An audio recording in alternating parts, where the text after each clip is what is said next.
ஆணையிட்டால் அது நடந்து விட்டால் இங்கு ஏழைகள் வேதனை படமாட்டார்.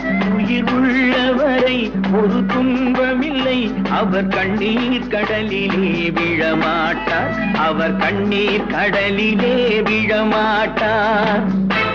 அதை தெரிந்து செய்தால் அவன் தேவன் என்றாலும் விடமாட்டேன். உடல் உழைக்கச் சொல்வேன், அதில் பிழைக்கச் சொல்வேன். அவர் உரிமை பொருள்களை தொடமாட்டேன். நான் ஆசைக்கும் தேவைக்கும் வாழ்வுக்கும் வசதிக்கும் ஊரார் கால் பிடிப்பார். ஒரு மானமில்லை, அதில் ஈனமில்லை, அவர் எப்போதும் வால் பிடிப்பார். எதிர்காலம் வரும், என் கடமை வரும், இந்த கூட்டத்தின் ஆட்டத்தை ஒழிப்பேன். பொது நீதியிலே புது பாதையிலே வரும் நல்லோர் முகத்திலே